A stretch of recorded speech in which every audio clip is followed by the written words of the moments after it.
So first important part is connect common VCC and common ground from Raspberry Pi on your breadboard. So Raspberry Pi 2 number pin act as a VCC and 6 number pin act as a ground. So first take the 2 number pin and connect to this line. This is VCC line. You can assume this as VCC line. Then 6 number pin to next line. So there are two lines. One line is for VCC pin and second line is for ground pin. Next part is connect ground and VCC pin from MCP3008 IC to your Raspberry Pi. You can see here MCP 9 number pin and 14 number pin act as a ground pin. So connect first 9 and 14 number pin.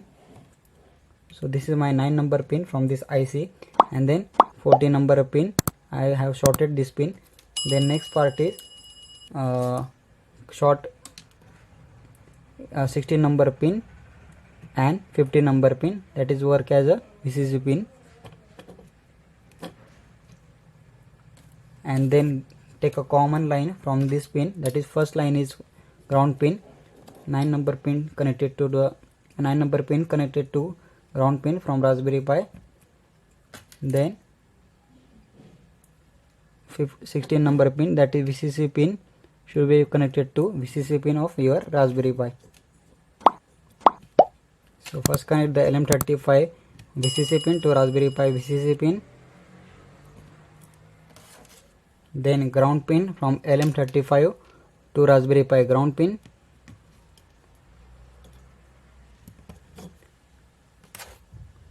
and next line is middle point of LM35, that is signal pin to MCP3008 channel pin 0.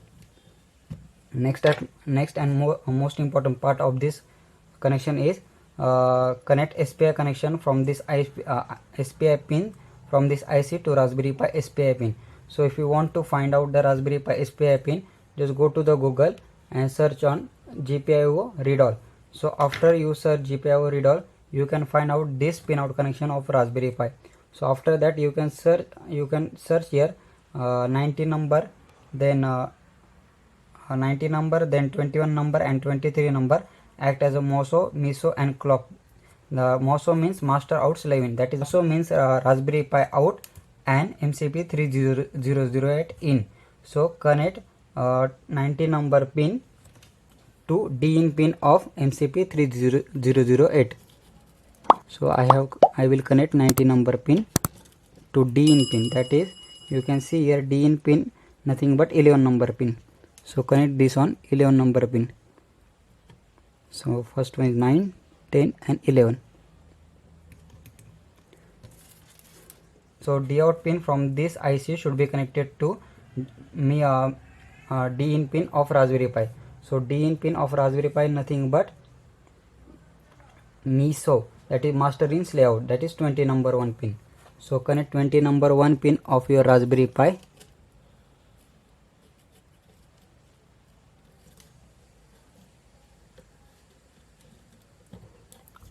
Connect 20 number pin of your Raspberry Pi to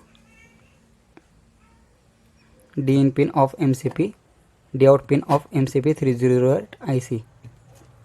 So next line is clock pin of MCP3008 IC. So 13 number pin act as a clock pin, and you can see here on Raspberry Pi that is 23 number pin act as a clock pin. So first connect 23 number of your Raspberry Pi pin to 30 number pin.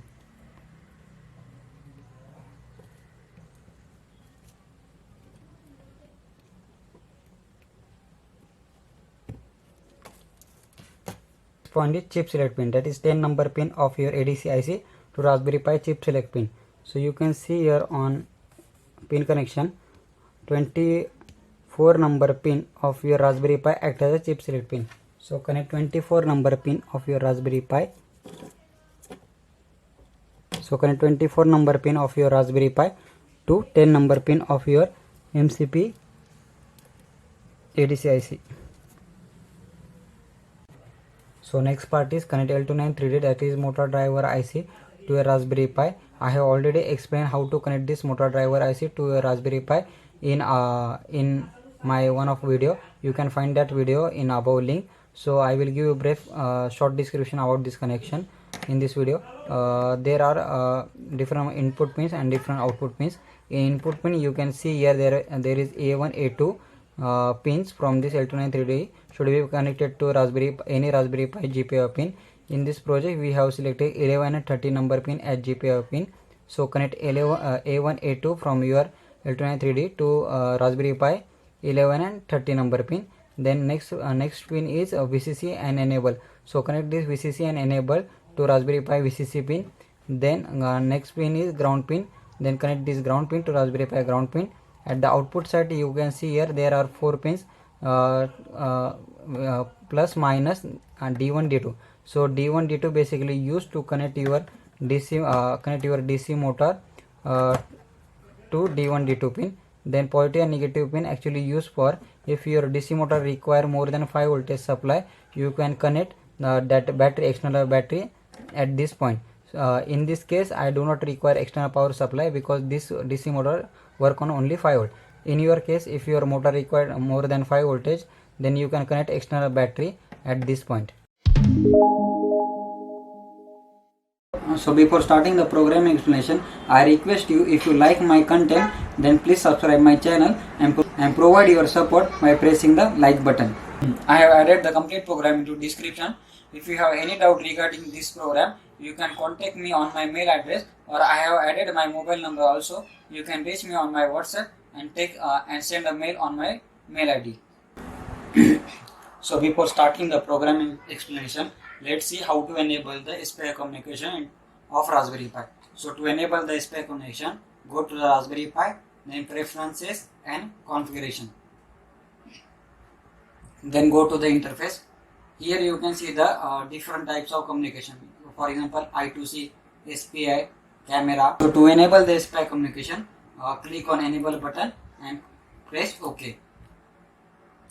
So let's see how to create a new program into Raspberry Pi. Go to the Raspberry Pi, then programming and Python 2. Then click on file and new file.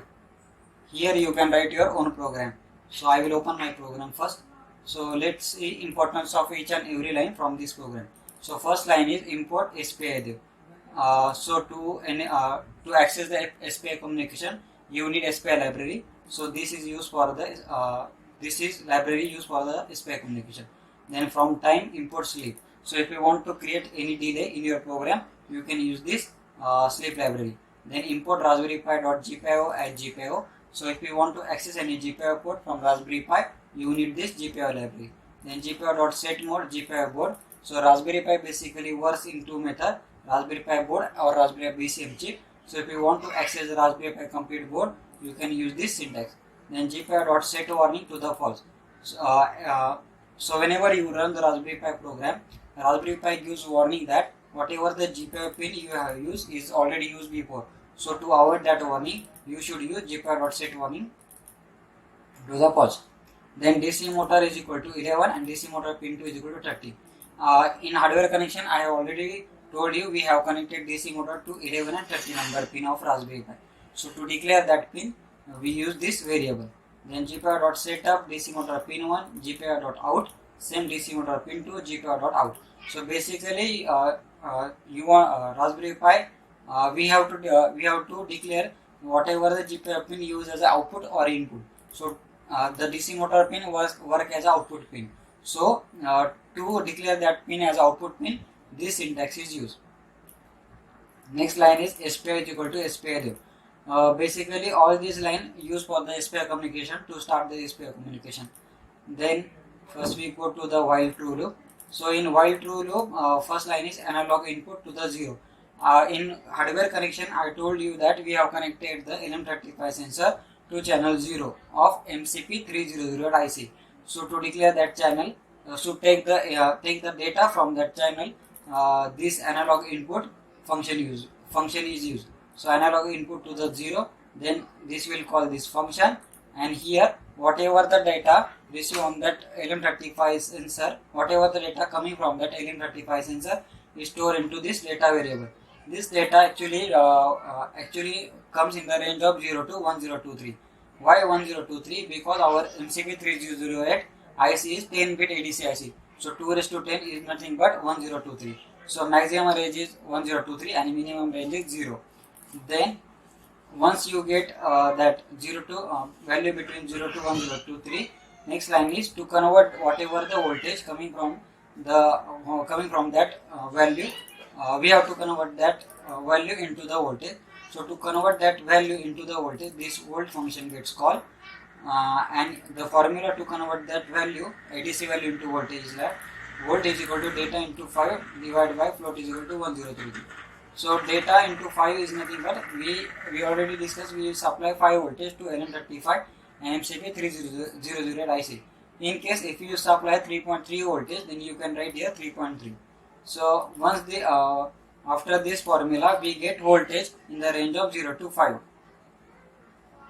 So if the ADC value is 1023, then you get 5 voltage, and if the ADC value is 0, then you get 0 voltage. Then after that, we have to convert whatever the voltage value into degree Celsius. To convert that voltage value into degree Celsius, this time function is used. Then we supply this voltage to the time function. Then this time function gets called here, and then data into 500 divided by 1023. So this is basic formula used to convert the voltage into degree Celsius. And after that, at the end, we get here the degree Celsius value. This round voltage to and round method actually used to round the whatever the value coming from this multiplication or arithmetic operation into 2 digit. Then we got here degree Celsius value, and then we have to compare if our degree Celsius value greater than the 32 degrees Celsius. If the value is coming from LM35 is greater than 32 degrees Celsius, we have to turn on our DC motor. So turn on our DC motor, we have to send 1 and 0 value on DC motor pin 1 and DC motor pin 2. So to send the value one signal on DC motor pin 1, just use this syntax GPIO.output DC motor pin 1 GPIO.high. To send 0 signal on DC motor pin 2, use this syntax GPIO.output DC motor pin 2 GPIO.low. So what it will actually run our DC motor in forward direction. And if the temperature is less than 32 degrees Celsius, we have to turn off our DC motor. To turn off our DC motor, we have to send 0 signal on both pins, pin 1 and pin 2. So to send 0 signal or logic 0 signal on these 2 pins, use this syntax GPIO.output DC motor pin 1 GPIO.low. Same for GPIO.pin 2 same for DC motor pin 2 GPIO.low. So this will actually turn off our fan. So to run your program, go to the run and run module. Once you run, if there is no error, then your program start executing.